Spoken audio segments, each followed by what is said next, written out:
সুষ্ঠু নির্বাচনের প্রতিটা বছরে আমাদের এখানে প্রক্রিয়া হয়, কিন্তু সেভাবে সুষ্ঠু নির্বাচন হয় না। তো আমরা যদি মনে করি যে সুষ্ঠু নির্বাচন আমাদের দরকার, সেই ক্ষেত্রে অবশ্যই প্রশাসনিকভাবে সঠিক ভূমিকা এখানে আমাদের প্রয়োজন। কেননা প্রশাসনিকভাবে যদি এখানে সঠিক ভূমিকা রাখে, দেন আমাদের নির্বাচন সঠিক হওয়ার সম্ভাবনা রয়েছে।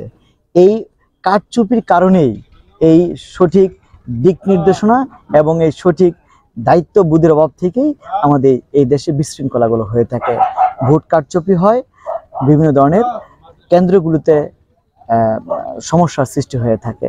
তাই আমি মনে করি প্রশাসনিকভাবে যদি এখানে সঠিক দিক নির্দেশনা অনুযায়ী কাজ করে থাকে, দেন এটা সঠিক নির্বাচন আমাদের হওয়ার সম্ভাবনা রয়েছে এবং এটা আমরা প্রত্যাশা করি। এই দেখেন, আমাদের নির্বাচনে যারা প্রতিনিধি হিসেবে এখানে নির্বাচিত হয়, তাদের অনেক ক্ষেত্রে তারা মানে এডুকেশনাল ব্যাকগ্রাউন্ড তাদের অনেক অনেক অংশে কম থাকে। সেই ক্ষেত্রে তারা সেই মুভমেন্ট, সেই পরিস্থিতি তারা সহজে মোকাবেলা করতে পারে না।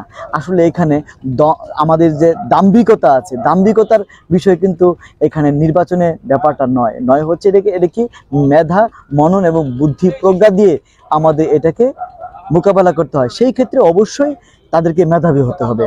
প্রতিটা নির্বাচনে যারা এবারে আসবে এবং যারা নির্বাচনের জন্য যারা প্রস্তুতি নিচ্ছে, অবশ্যই তাদেরকে শিক্ষিত হতে হবে, সুশিক্ষায় শিক্ষিত হতে হবে, যারা মানুষের জন্য কাজ করতে পারবে, মানুষকে দিতে পারবে, দিতে জানে এবং তাদের মেধা, বুদ্ধি, মনন দিয়ে সেটাকে পরিচালিত করার তারা ক্ষমতা রাখে।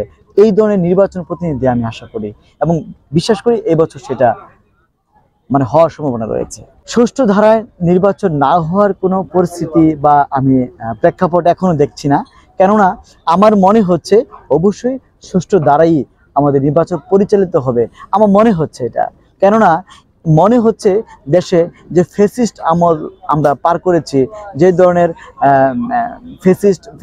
ফেস্টিভাদিকে আমরা মোকাবেলা করেছি, সেই ক্ষেত্রে ওই জায়গাগুলো থেকে যদি মানুষ সরে এসে নিজস্ব বলয়ে এই দেশকে গড়ার প্রত্যয় নিয়ে যদি এই বাংলাদেশে আবার নতুনভাবে নির্বাচনকে আমরা পরিচালিত করতে পারি, দেন আমি মনে করি সুষ্ঠু ধারার সুষ্ঠু নির্বাচন হবে 2026 সালে।